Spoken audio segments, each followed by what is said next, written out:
Welcome to this week's edition of Two Men in the Middle, where two men in the Midwest pontificate about politics, global affairs, and everything under the sun. I'm Brandon Kinnig. I'm Craig Huey. So, Craig, I want to start this week, before we move into the political realm, talk a little bit about a cultural issue, a kind of a big issue that's been in the news, the NFL, and this recent lawsuit, racial bias lawsuit about hiring in the NFL. And it's interesting that it's taken this long for a lawsuit like this to reach the press coverage and magnitude that it has, because it feels like this has been a decades-long issue within the organization, and it's never really been confronted. I think the first thing we have to address is the conspiracy theory about the Chiefs game on Sunday, Brandon. Do you believe that? So the conspiracy theory... You had to bring that up. It's still a sore point with me. I'm not over that loss. My wife has not watched Sports Center since Sunday because she just doesn't want to hear about the game. Yeah. But the conspiracy goes as this. The Chiefs are laying the wood to Cincinnati in the first half, okay?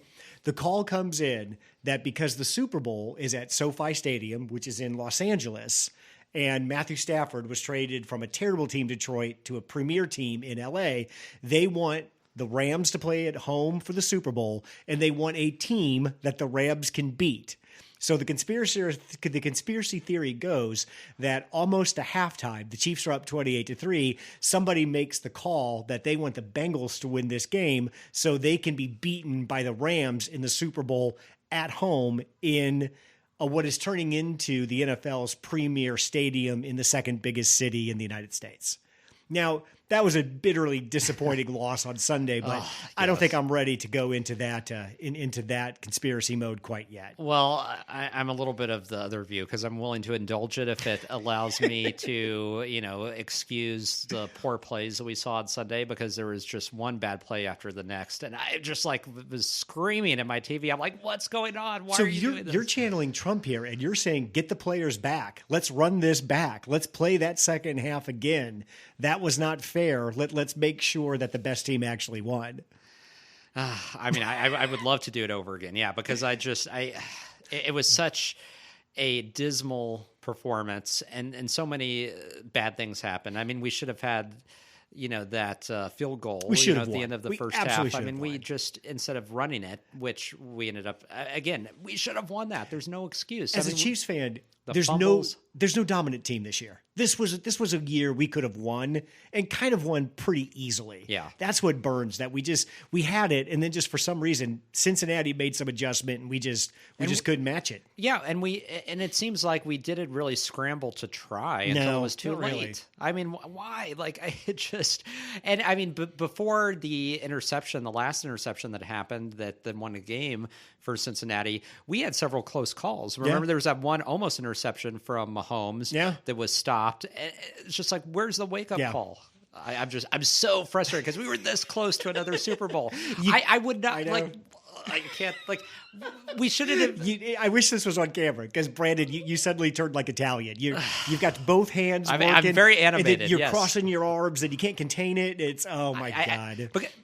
Because we shouldn't have gone to this point. I mean, if we're going to have this bad of a performance, we shouldn't have even come this far. Yeah. I mean, let's, not. This is why sports kills people.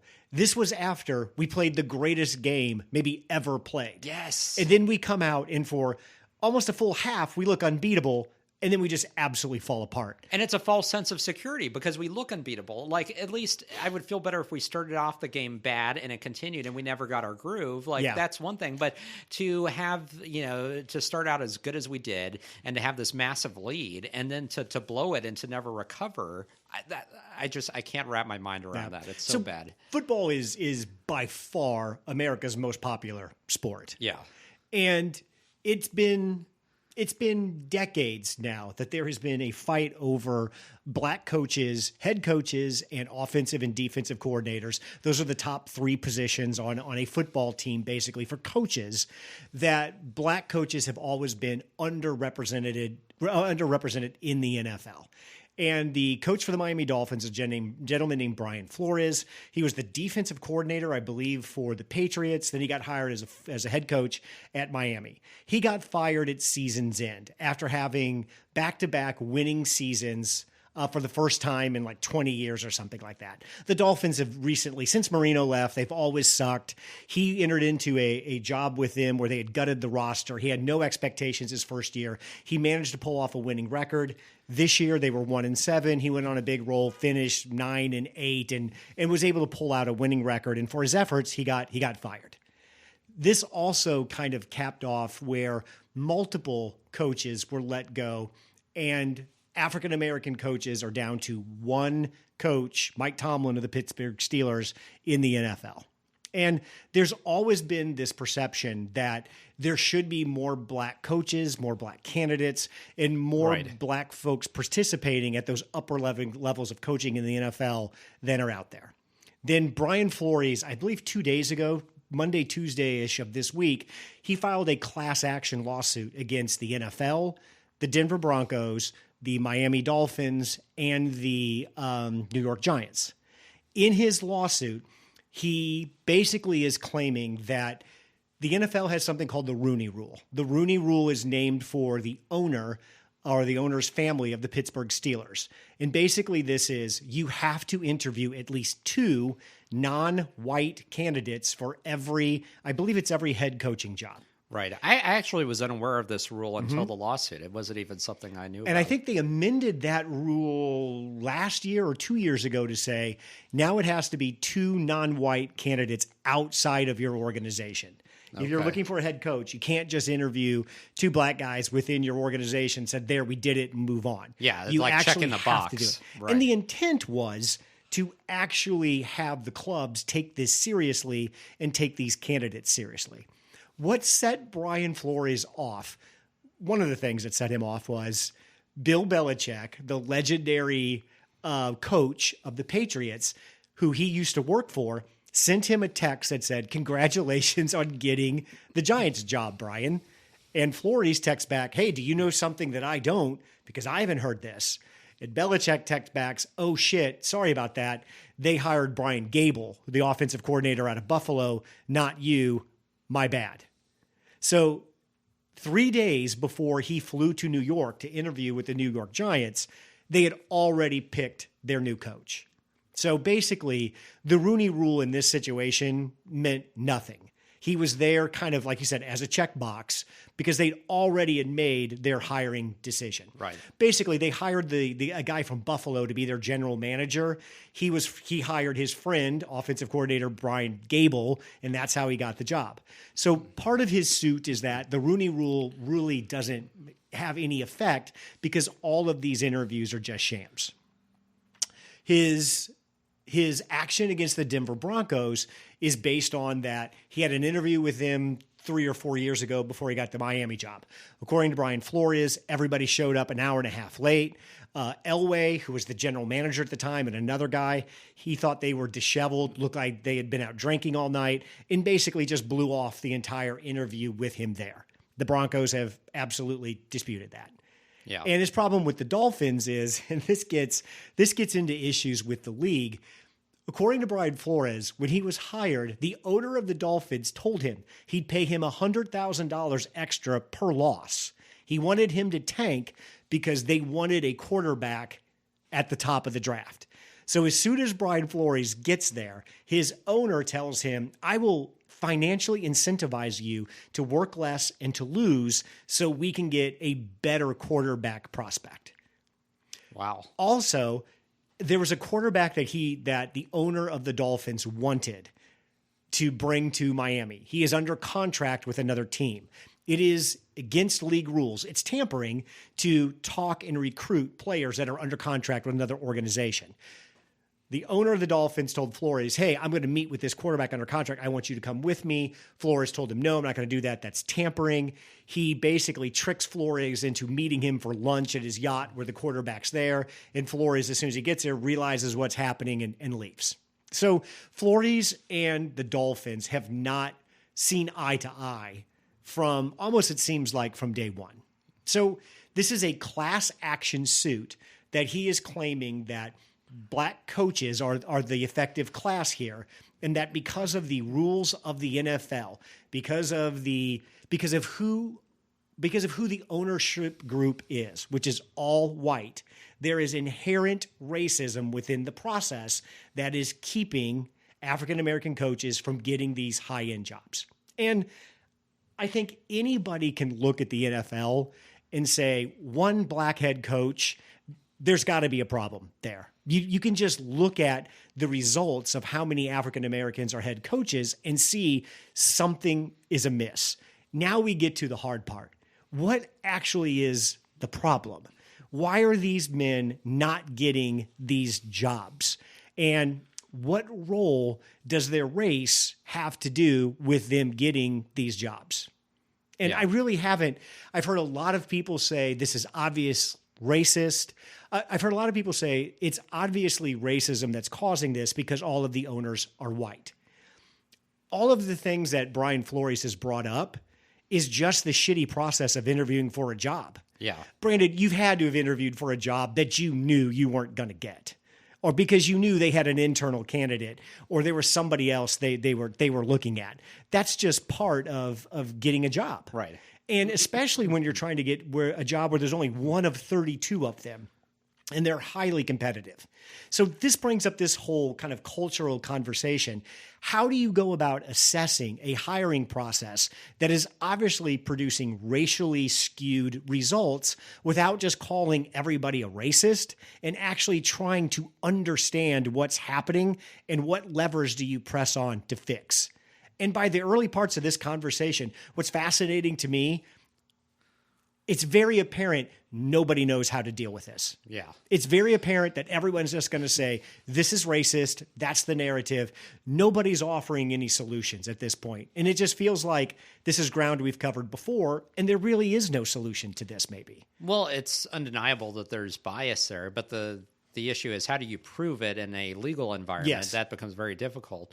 And then outside of that, like, yeah, is the NFL going to take any additional action, implement any policies that are, much more tougher than what they have now? I mean, the Rooney Rule obviously is a check the box, and you can easily get around that. But that doesn't confront the systemic culture issue of the NFL. And it's just, you can have all the rules in the world that, you need to be able to interview 3 or 4 people outside the organization.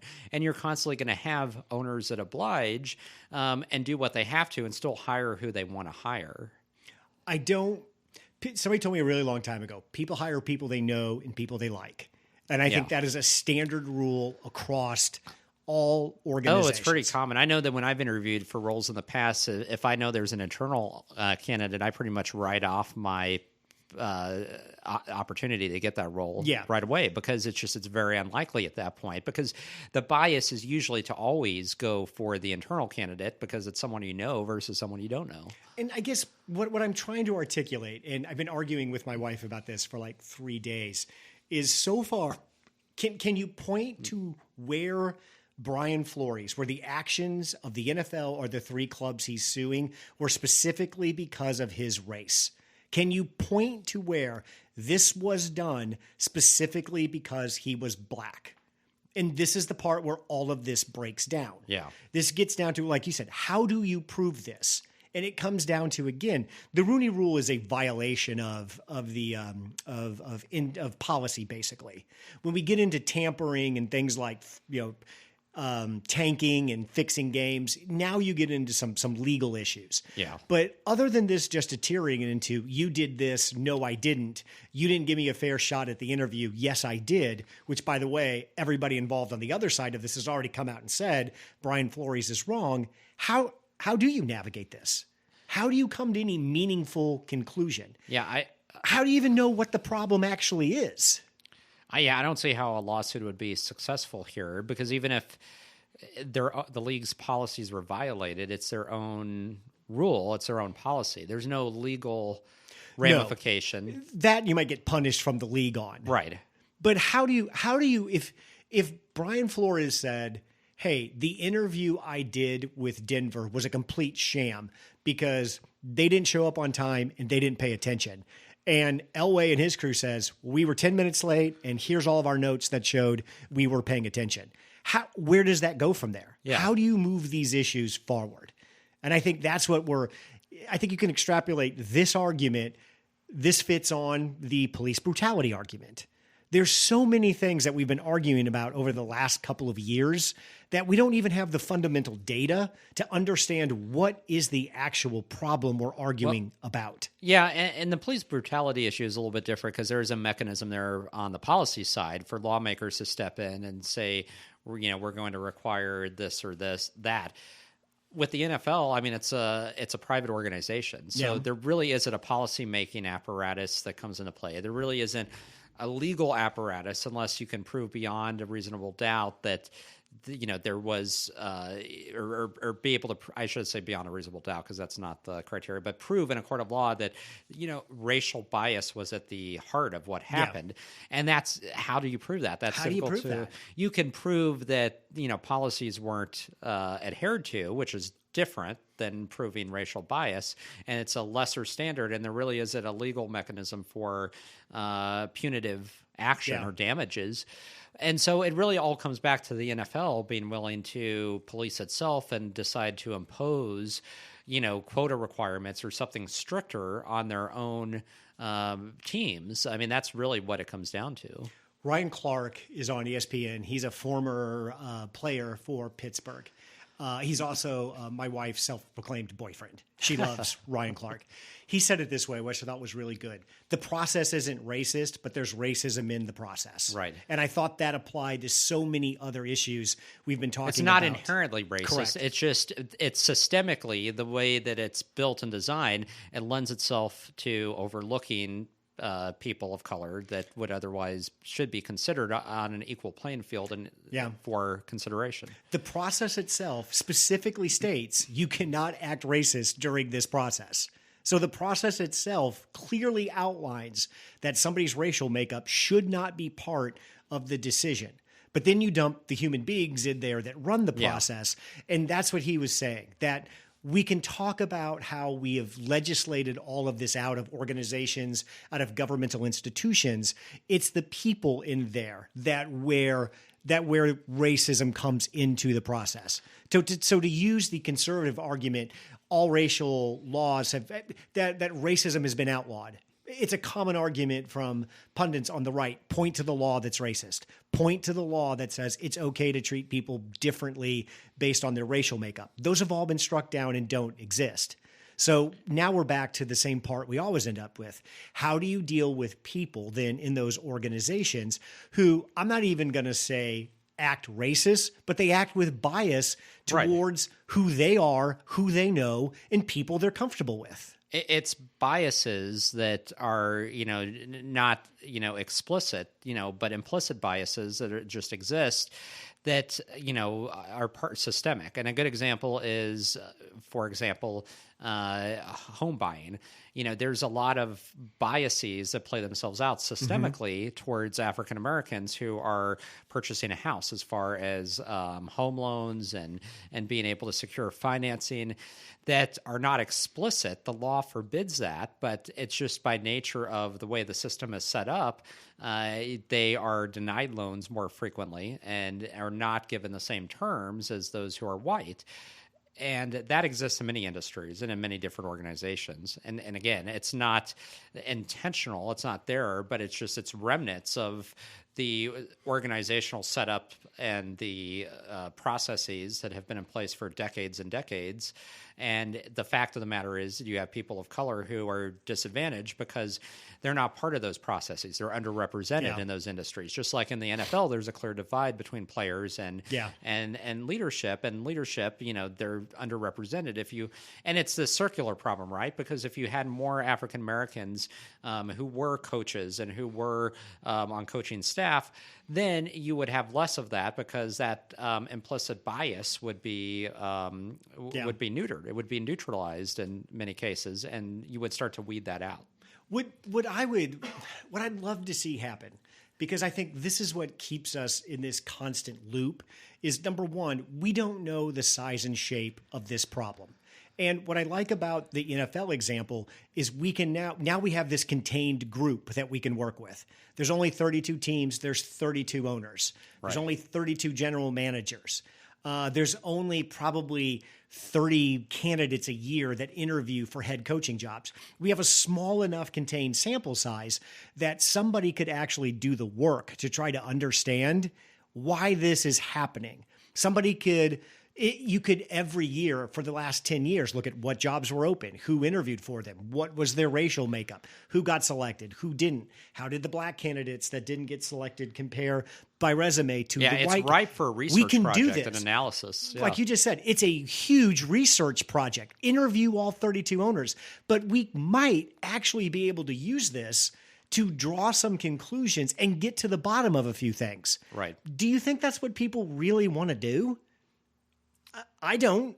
Yeah, I think many don't. I mean, and I think probably the league probably sees it as a necessary headache and would, prefer to ignore it or try to, have people forget about it. If I'm the league and I just made the Washington Redskins change their name, and I just fired John Gruden for a treasure trove of emails where he was acting a fool, I'm going to dive into this. I think you're right. I don't.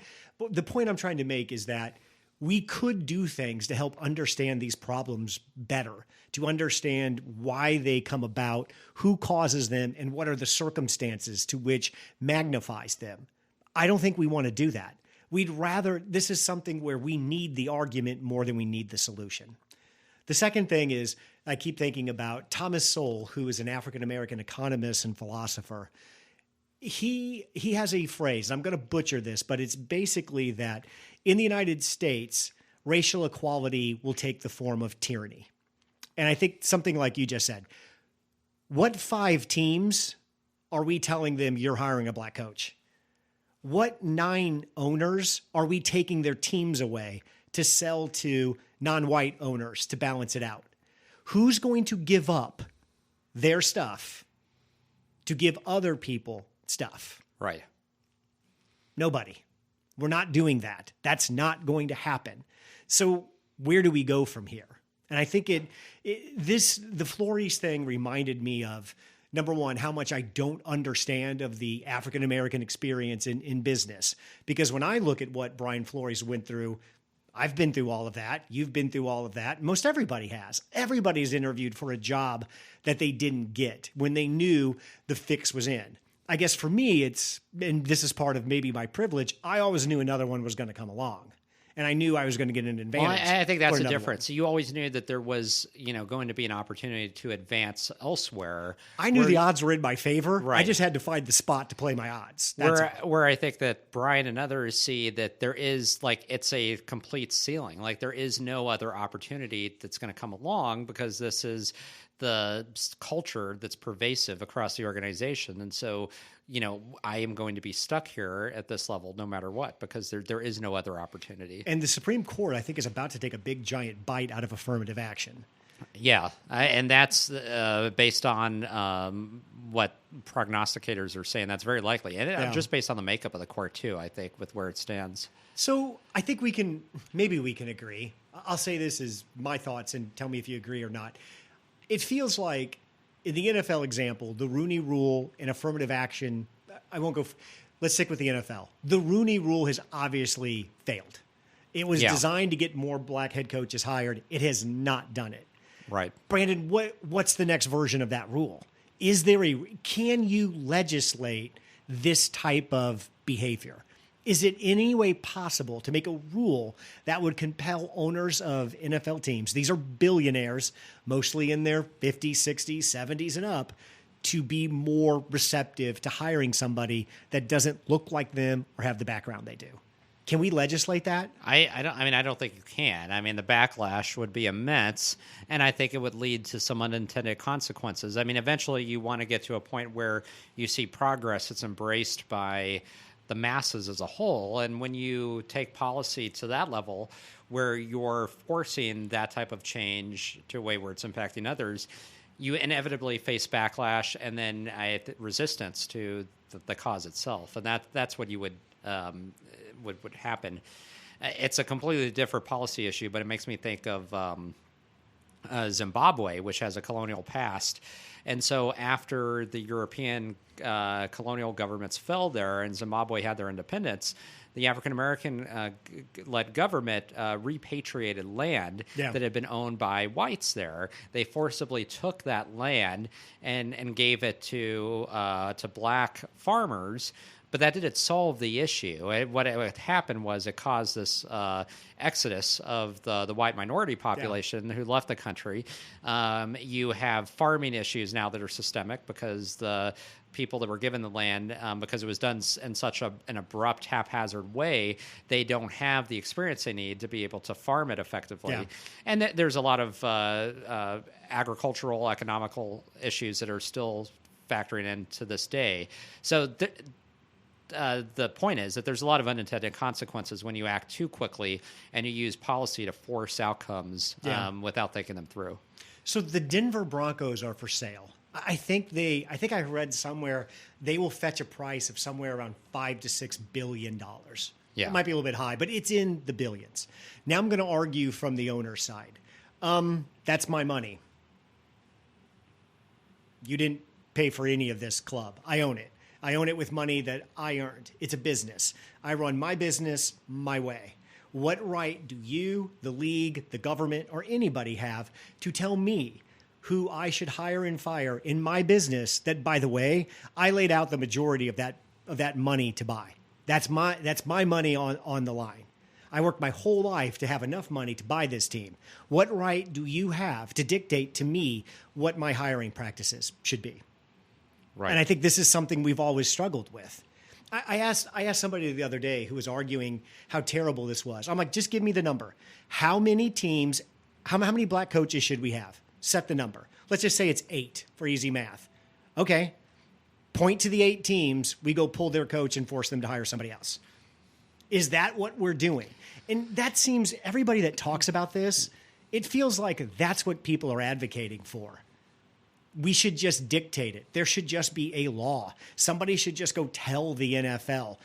It doesn't work that way. No. You have to at least recognize the rights and the position of the people. And I get it. They're 32 old white guys. They're the punching bag. I understand that. But they do have a position. They do have rights. And they do have they have a case here. How do you not just completely shit all over their rights by forcing an issue that you feel you're morally right to force? Right. I just don't know how we get past that. Well, in long term, I think that you would lose effective owners who would then flee the organization saying, hey, I'm not going to deal with this. And so, again, you want change, but you want that change to be embraced culturally by the organization. And forcing it via the law or through public policy aims on a private organization like this, you're not going to arrive there. I mean, it's a very different scenario, like I said, than police or, government, civil institutions where, the government can and should step in because those are not private organizations and they have an impact on our livelihoods and how we're treated under the law. But to do that to a private organization, it's a very different area and a very different line to cross. It's just, this is one of those, what I find interesting about this is, again, we could find out more about this. And it would be difficult, but it is imminently doable to kick off a project to understand what's happening. I have a feeling we're just going to argue because the narrative of evil white ownership is going to come into the mix, and we're never going to put our guns down on that and try to actually understand what's happening. Right. I don't expect a legal resolution out of this that's going to change the culture. I'll be watching to see if the NFL decides to do anything on their own, but I'm not confident in that either. They're going to sit on their hands and just hope this whole thing blows over. Right. And that's what I think. I think they see this, as a distraction and, people, attention spans are short, like get people's attention focused elsewhere. People will forget about it. So, yeah, I'm not confident about it, but obviously we'll watch it as it proceeds. And yes, forcing somebody to sell their team to give it or to give the opportunity to buy to a racial minority, that's a form of tyranny. Yeah, I mean that goes against our free market principles. If you're advocating that, I think you're taking the wrong tack. Right. Brandon, do you watch The View? No, I do not watch it regularly. I will go shocked. back and watch clips when there's been drama that happens or Yeah. they've had a high profile guest that has said something.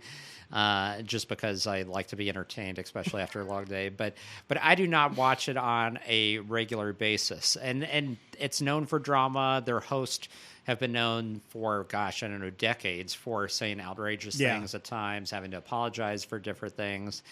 And this latest example is no Did you hear what Whoopi said? change. I did, yeah. Which it's interesting to me, like how someone like her would say something like that, or just like be completely oblivious to the history of the Holocaust. I mean, it's right there. I mean, Yeah. the Nazis were all about, this idea of racial purity and fighting for the perfect race. I mean, the Yeah. Aryan, aesthetic, the quote unquote ideal that they fought for was at the heart of the extermination camps, the Holocaust itself. So the claim it wasn't about race, but it also shows, I think, it was a very narrow view of race that Whoopi was taking, in Yes. terms of skin color only. Yep. With, black and white, is it the only way you break down race? Well, I think it's Dave Chappelle, or somebody else who has, some black comedian has the joke that white people are white people. I don't have time to subdivide you up into little categories. If you're white, you're white. And I think that's how Whoopi Goldberg, I think, sees race. Yeah. I mean, the Holocaust, there was anything irracial about it because everybody looked the same. And I think she pointed out the phenomenon of black people viewing race specifically through skin color because that's how they experience race in the United States. Yeah, and I think it's emblematic of their experience, particularly American blacks, has been so specific to how they were brought into this country, and then every level since then of being trying to fight for equality. That I think with her, I think it was just looking at it from that prism and from nothing else. Even though, again, you get outside the United States, race issues are much broader and much more complex. I mean, it's not just about skin color, and various peoples divide themselves and others according to race by a host of other factors outside of just actual skin color. I mean, you have language, you have tribe that comes into it. And again, it's just, but you don't even have to go outside of our own country. I mean, look at, for example, the Native Americans. I mean, that's an example, racially, where there was a barrier put in place, by European whites who came to this country. That is very specific, similar to how blacks were treated. But yeah, again, it's a very narrow way of looking at it, only through the black experience, and not realizing that there's so many other examples out there. I think growing up, I'm 20-ish. No, I'm 15 years older than you. I got to stop giving myself. I got to stop putting more years on me. Growing up, certainly, race was seen as color. Where I grew up in a small town in rural Illinois, there was white and there was not white. That's how race was explained to me. There are white people, and then there are non-white people. But see, growing up in Illinois, and this was probably later, so wasn't as much of an impact. But I mean, there's Did you grow up in Illinois too? No. Okay. But there's stories about going back to 1940s, 1950s about the Italian experience, because even though Italians are white, they are also Mediterranean, and they were seen as lesser than by Anglo-Saxon whites in America. So again, it's an example of where there was a racial divide created by within what's considered the white race, and there's plenty of examples like that. I mean, not only Italians, but others as well. Wow. So. Should Whoopi be kicked off of The View or air quote canceled for her remarks? I mean, I'm not a fan of like canceling people that way. I mean, I think that send a message, communicate that that was inaccurate. That there's an explanation of that's not factually correct. An apology made and move on.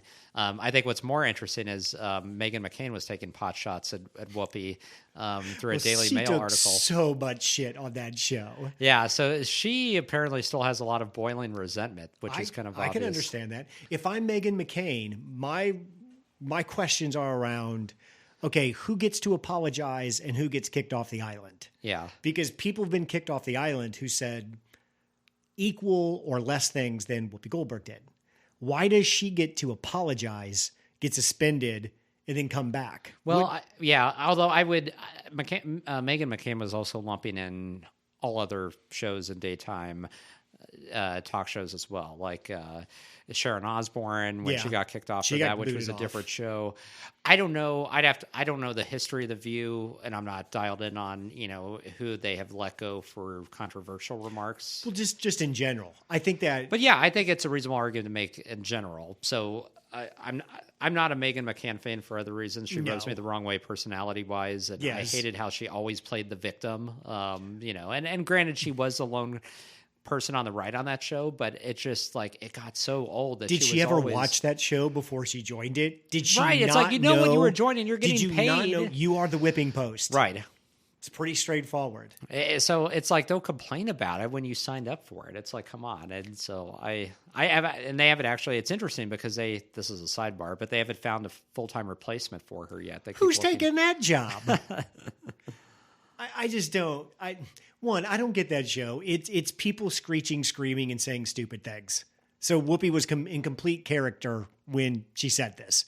That comment is no stupider than a million other things that have flowed out of her mouth in the 10 or 15 years that she's been on that show. Well, yeah, and I like her as a comedian and actor and pop culture icon for other reasons. But Sister Act, yeah, great movie. Still 90s classic for my childhood. But if you go back, she's had other controversial statements she's made throughout the years. Roman Polanski was one of her best friends, and she actually made a statement, because for those who don't know, Roman Polanski, allegedly raped a 13-year-old and drugged her. And Whoopi made a statement on the show saying, well, it wasn't rape. Or something. Yeah, to that it effect. was. And it's like, no, it was. And I mean, if you were going to be fired for something, you would think that would be something that you would be fired for. But for the younger crew out there, just Googler Roman Polanski. Yeah. One, his wife was Sharon Tate, who was brutally killed, murdered by the Manson Helter family. cult. Yeah. And then he brutalized a 13-year-old girl and fled to France, I believe. Yeah, where he's lived his entire since then, life. If Roman Polanski ever set foot back in the United States, I don't give a shit if he's 98 and he's here for 1 minute just to die on American soil. He should spend that last minute in jail for what he's done. Right. He's never, faced punishment for his crime. Yeah. Okay, so back to Whoopi real quick. Roman Polanski. There's a new podcast called History Daily. And they just had one last week. Oh, I'll have to check that out. They just had they're nice little 25 minutes, so they're quick. Okay. And they had one last week on the Tate LaBianca murders and Charles Manson. That was really, really good. That is to this day, such a fascinating crime too, because it's so gruesome and it was so horrific. And I think it's emblematic. Charles Manson was up for parole every couple of years, and he kept getting denied because, number one, this person just scared the crap out of so many people that he was able to amass these followers to do these horrific things. And for those that didn't see, there was the film that came out a couple years ago, Once Upon a Time in Hollywood, the Quentin Tarantino film that reimagined what would have happened. And, and for many people, it was actually kind of cathartic. It's very graphic in terms of the violence. Of course, it's a Tarantino film. Yeah. But seeing if, what would have happened if, the opposite would have happened and the cult would have been stopped and they wouldn't have committed any of their murders. But yeah, it's a horrific crime, and it's something that's been consumed and digested and analyzed over and over and over again because to this day it kind of stands apart from other crimes in America due to its brutality. We won't get into the graphics of the crime because it's you can look horrible. That up yourself. Yeah. All I will say is that the home security industry happened overnight after the Tate LaBianca murders. It created a whole industry in the United States around home security that did not exist before. The idea that you would have to have a security system in your home was ridiculous to most Americans before the Tate LaBianca. Well, nothing like that happened. That was a just wake-up moment for the country. So a lot of pundits on the right have been patting themselves on the back about how they are supporting Whoopi Goldberg, don't think she should be suspended, and don't think that she should be canceled. Do you believe that there's a difference in view really between right and left on cancelization, saying stupid stuff, that kind of stuff? Because the right is constantly talking about the woke agenda, and fighting back against cancel culture. I don't know how much of that they actually mean. I don't know how much of it they understand. Well, yeah. And is it even a real issue for them? I mean, I don't think so. I think it's an issue of convenience because I is. think they can use it to rally supporters. And for the most part, if you look at it, they're all for cancel culture when it's the other side, not when it's their people. And the right engages in cancel culture of many forms. You know, you talk about Gitter or any of these new platforms that have been set up as alternative social media for the right. Most of them, at one point or another, have what was the one that was around that was deplatformed off of the Amazon Web Services? Parler actually kicked people off that were not pro-Trump. If they expressed anti-Trump views, they got kicked off the platform. That's free speech. So again, they exercise their own form of cancel culture, and a lot of these far right sites do that. They don't. It's not a two-way communication street. It just isn't. Yeah. So again, it's convenient because both sides will make excuses for their own, and they'll be more lenient for their own people than they will those on the other side. So I think that's the most frustrating part of cancel culture is there is no consistency applied. It depends on who's calling the shots and whether or not the person's sympathetic to their cause. Yeah. I agree with Ben Shapiro on this. Either everybody goes guns down, or there has to be one standard applied to everybody. To everybody, yeah. And that amount of fairness will never happen. And we don't have it. Even if you look at, the I don't know how you would refer to it, but when somebody is quote unquote canceled and they're put into this like purgatory or exile for so long before they're able to redeem themselves, it's different for everybody. There's some people that redeem themselves very quickly and they're back like that. And then there's others that are in this imposed exile for years and they don't get to redeem themselves. So again, it points to that consistent standard you outlined. What is it? And why do some people get to come back much more quickly and atone for their sins and others do not? I'm looking up how old is Whoopi Goldberg. Oh. Because again... 60s? 66. Okay. So Whoopi isn't canceled. She's retiring. You're 66 years old. Yeah. Maybe you shouldn't be on The View. Oh, correct. Nobody retires that young anymore. I will, if anybody's listened to this podcast for any length of time, I will admit my bias. I am an ageist. 100%. I am an ageist.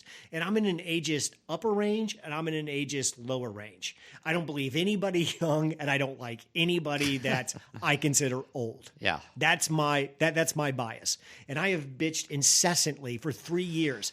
Why is every important position, it seems like, occupied by an 80-year-old? Yeah, these hangers on. I mean, I know associates working for some of these big law firms that can't advance because you have these guys that are in their like mid to late 80s who are still the partners of the firm and won't retire. And that's for many industries that are similar to that.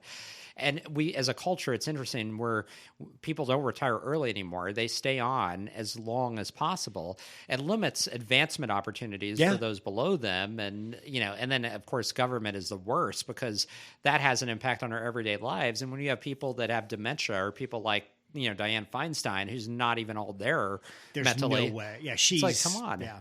Did you see Biden the other day where after I think he gave a press conference... when was this? Maybe it was today when it was about Syria, the action we took there. But Jill, his wife, took his arm and led him out of the room. Oh, no, I didn't see that. It literally looked like a nurse leading an elderly patient out of a room. And I'm not taking a swipe at Biden. It's just that he's old. Yeah. These things happen when you get old. Speaking of which, did you see when he had that press conference with Breyer, when he was joking with Breyer because he was head of the Judiciary Committee when Breyer got appointed to the Supreme Court? He's like, Look at this. Like, I was, heading up your That's not a positive. Back when Clinton appointed you and now, now I'm president and you're retiring and I'm still here. And I was like, I wouldn't be joking about that. I think that's emblematic of everything that's wrong with politics right now. But that's so gross. Yeah. So, I mean, all of us have biases. All of us have points where we talk about something that we don't know about and we say something ignorant. Yeah. There has to be a path back for people who do that. And all the cancel stuff is silly. But to your point, I don't know what really being canceled means. I mean, if you lose an economic opportunity or a job because you said something, sometimes that might be the best way for you to learn a lesson about Right. not saying that. Well, and again, in most cases, it's the private sector responding, and this isn't Yeah. government censoring or canceling you. And I think those on the right are clever in terms of sometimes deflating the two and making it sound like, this is government. It's not government. It's, it's society. It's private sector. You may Yeah. not like it, but, there's not, it's very different than government taking that action. And, it's also the flip side of that is there's an accountability portion to that as well. So, yes, and some things are so egregious, you want people to be held to account for what they say. The question then becomes, you get into the weeds of, to what extent and for how long and what's the appropriate response. We all agree that there should be accountability now. It's very different than if you go back 30 or 40 years where, you could have serial sexual harassers who could do whatever they wanted on the job and never face any accountability. You want there to be accountability now. And so the question is, how do we enforce a consistent standard as a society, and how far should it go? I think what's hurting us right now is the basic lack of accountability. Yeah. We've just given up holding anybody accountable for anything. And there is no standard applied to when somebody obviously makes a mistake. A mistake isn't right. I guess what I'm trying to say is, if you're on my side or you pissed off the right people, accountability is gone. Yeah. And that fundamental problem stretches across our entire political, economic, social, and cultural expanse of the United States at this point. Well, and it gives many people an excuse to just discount any type of accountability action because they could say, well, it's biased. It's only because they're on the opposite side and they wouldn't do it if it was their person. Or I just don't care. Yeah, Brandon did something that we should hold him accountable to, but he made the people that I don't like really mad. Therefore, I'm giving him a complete pass. Right. Not only making a pass, I'm defending him. I'm saying he was right. I always tell my kids, especially my daughter, because my daughter is my personality. She has a big mouth. She talks a lot. She's always making jokes. She's always trying to be funny. There's one simple rule, and this is a PSA for everybody. No Jew jokes, no Nazi jokes. If you're making a joke or you're using Jews or Nazis or World War II Holocaust in any of your conversations trying to prove a point, you're off in the weeds. And the odds of you offending someone are 5 times that of you making your point using Jewish people and Nazis or the Holocaust as your context. Well, and your point doesn't even matter anymore because everybody has moved on to That's being a offended. great one. I wish all politicians would go to politician class and just realize anytime you're saying that, you're hurting yourself. Yeah. You're not helping your cause. Speaking of lack of accountability, January 6th, are we to the point where it's just commonly accepted that Trump tried a coup and there were just a few steps that didn't get executed, and that's how close we were to Trump throwing us all into a pretty serious crisis? Well, yeah, I think between the Eastman memo, which outlined exactly the intent, the fact that there was an organized plan to coerce states into appointing their own electors. It had a name. The Green Bay Sweep is what they called it. And the fact that you had members of Congress involved in this and disseminating this. So this was I think, significantly expanded scope in terms of the plan and what they attempted to do so. And as we discussed off mic, it was but for a handful of people that stood up and said no, that this didn't happen. Yeah. But yeah, it was very intentional. I mean, there was no. I think you cannot deny that there was not an effort going on behind the scenes on multiple fronts to overturn the result. Amanda Carpenter had a really good piece in the Bulwark where she outlined the various fronts to this strategy. There was the legal front, flood the courts with these challenges. And they knew those weren't going to go anywhere, but it was a good way to distract. While behind the scenes, they were trying to coerce state lawmakers into appointing their own electors and into buying into this fraud narrative. So, yeah, I think it's very scary, and I think why it's even more important that we have the January 6th Commission We have the Justice Department continuing to charge insurrectionists. We had the first charge of insurrection, actually, which had not been leveled Is that yet. against the Oath Keeper guy? Yeah, the Oath Keeper guy. Stuart Rhodes, I think. Right, which is good because you've had this, some on the Trump right that have said, oh, no, nobody's been charged with insurrection. It wasn't really an insurrection. That opens up the floodgates there. So there's a lot happening, I think, that the question is now, how much can the committee get done? You have the Trump administration stonewalling and fighting legally through all of the subpoenas in court.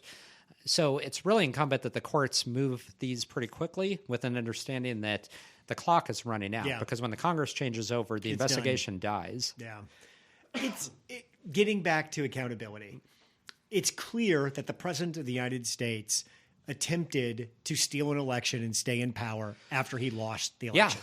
I don't think anybody who is capable of looking at evidence would dispute that. Do you have any faith that anything happens to Trump for doing that? I have zero. I don't. He skates on this scot-free. I mean, I have more faith that he will be prosecuted on the financial irregularities or issues, tax issues, than I do over what happened with the count. With the exception being, it'll be interesting to see what comes out of the prosecutor's office in Georgia with that specific coercion and manipulation of the Secretary of State's office with those counts. There might be something there. But even then, I don't feel like there's going to be anything with the full force of the law that's going to result in jail time. Again, he has a much better chance of being indicted on financial crimes than on trying to steal a national election, which is what he did. So the president of the United States tried to steal an election. It is fairly straightforward, fairly well documented. Evidence is pretty much crystal clear. People who are involved in this plot are admitting their involvement in it. They'll go on TV and talk about it. Trump will talk about it. It is clear as the gigantic nose on my face what Trump did following the election. And like most Americans, he will walk scot-free, and there will be absolutely zero consequences. If there's no accountability there, why do I give a shit about NFL coaches? If the president of the United States can try to steal the election, why should I even care to hold NFL Nothing else matters. Doesn't that seem inconsequential to the president of the United States? Yeah. Basically trying to stay in office after he lost? Well, this is what boggles my mind, because the president is unapologetic in his efforts to try to steal it. This is all documented. He writes about it continually. He still upholds that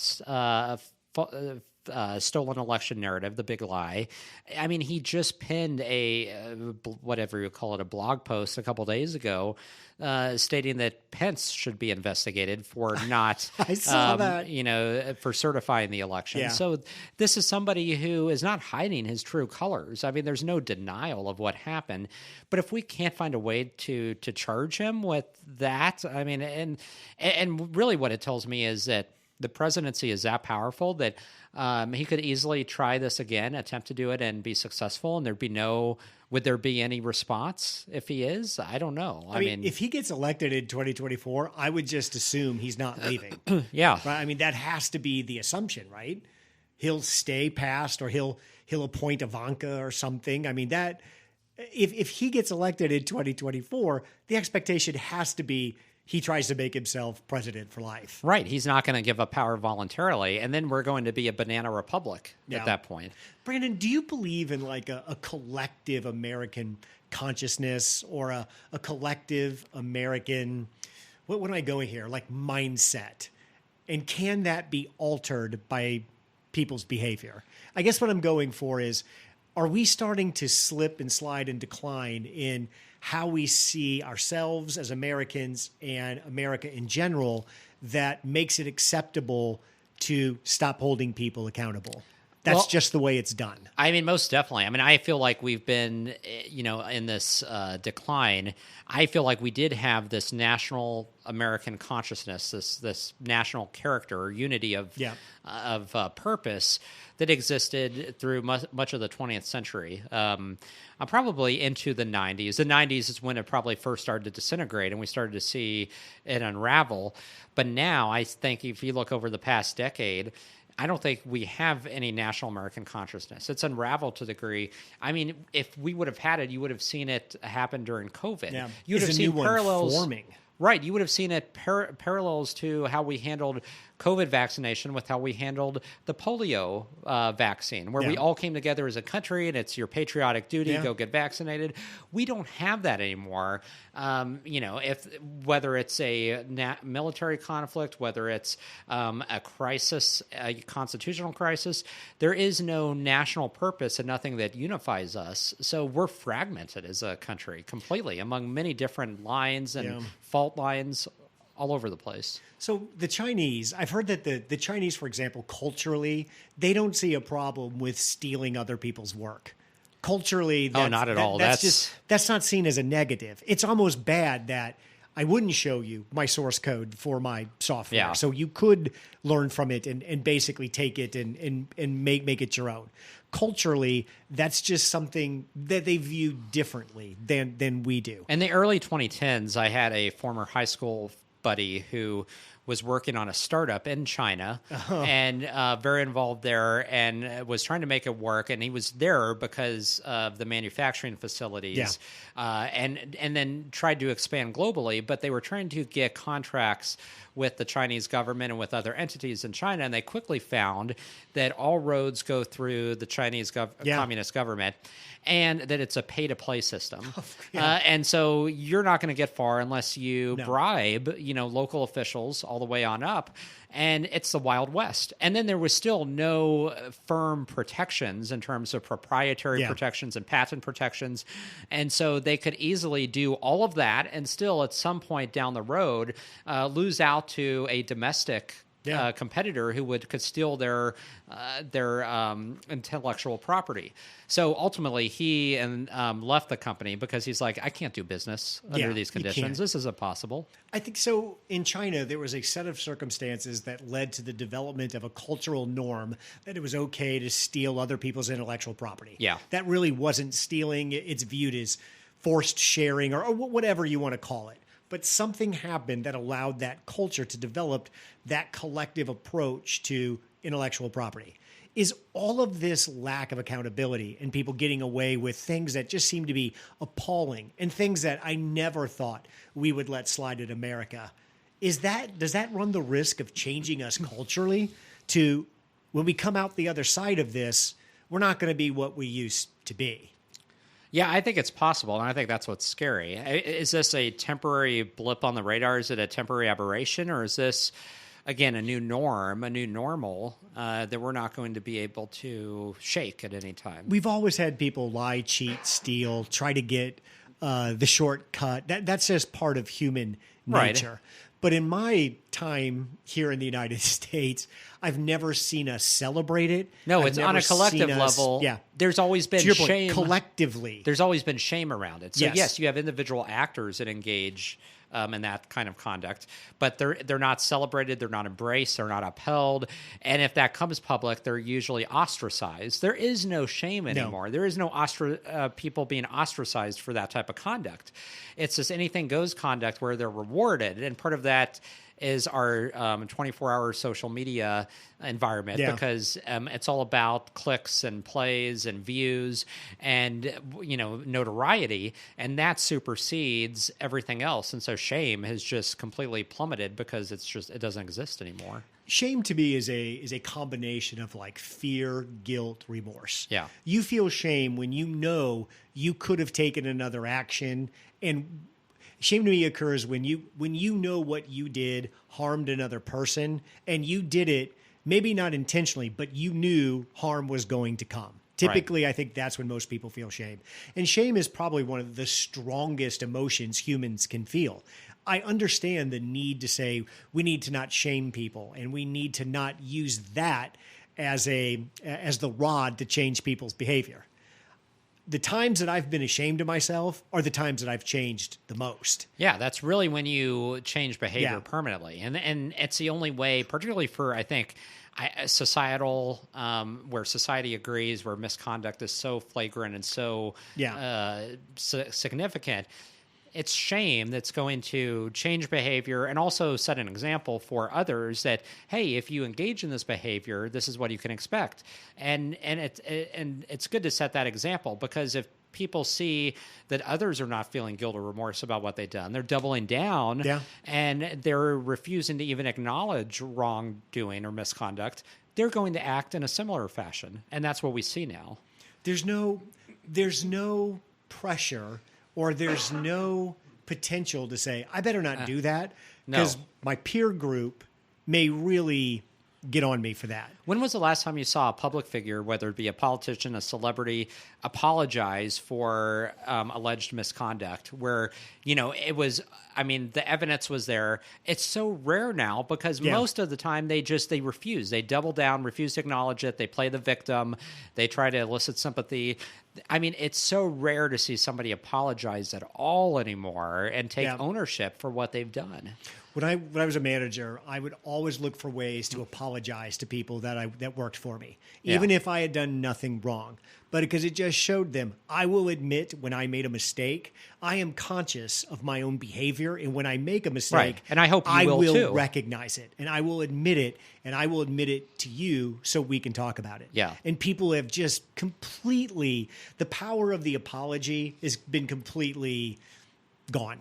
Yeah. People don't just think in those terms anymore. No, it doesn't. It doesn't exist. I'm always astounded. I remember going to the pharmacy one time to pick up a prescription late fall last year, and it wasn't ready. And the pharmacist apologized to me. I'm completely sorry.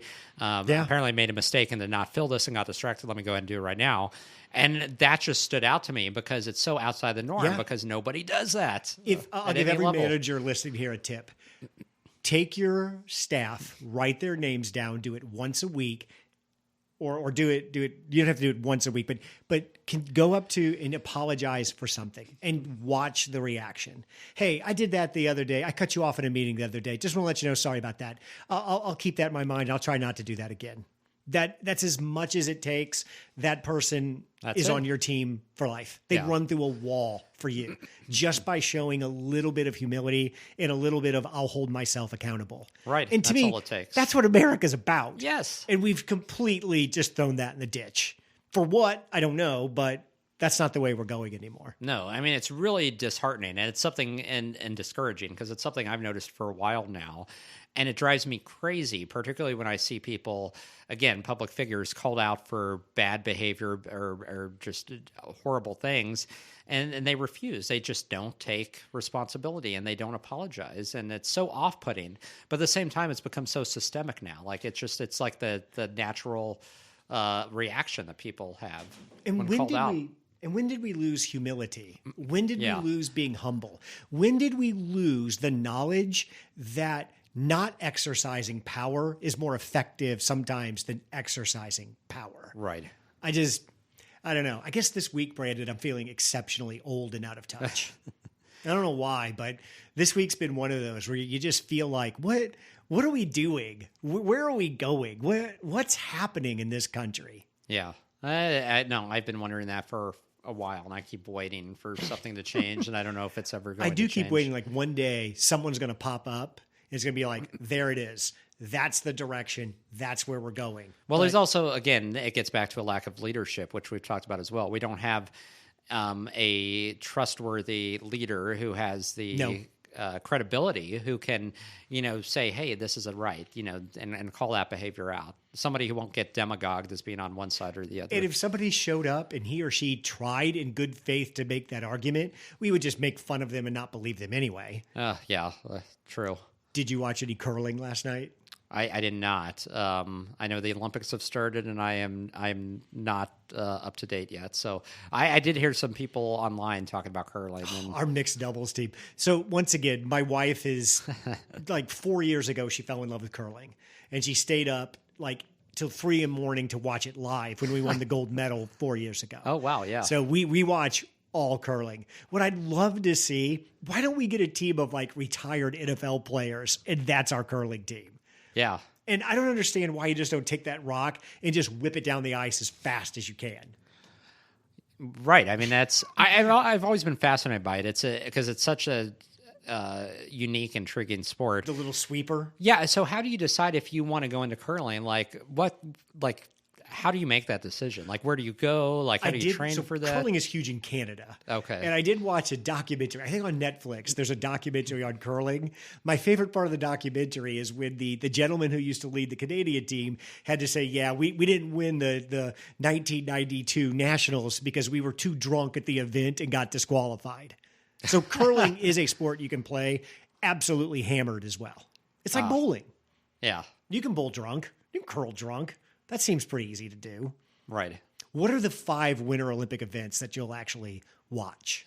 I like bobsledding. I was always into mostly because as a kid, I remember watching Cool Runnings in school, and so that really got me interested into bobsledding. I mean, I think the skiing sports are fun and interesting to watch. Yeah. So it's those are obviously time based and require a lot of good skill. What others? Hockey's good. Hockey's a good one. Downhill skiing's good. Yeah. That's about it. There's like 5 things. Hockey, skiing. Do you watch any of the figure skating? A little bit. So sometimes it depends on who's competing on the U.S. side and kind of where we stand. So sometimes I'll get into that and watch it. Again, I'm fascinated by figure skating just because like I cannot ice skate at all.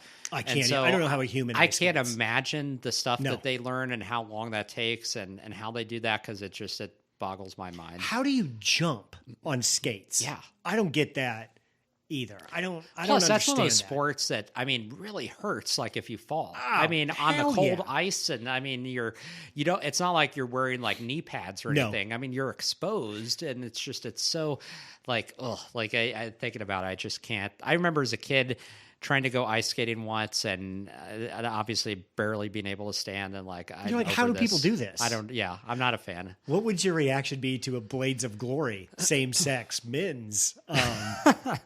I think they should do that. Yeah, they should do that. Because I think, like I said, 2 dudes, they could really throw each other around. They could, yeah. I mean, we're ready for that. We've progressed, I think.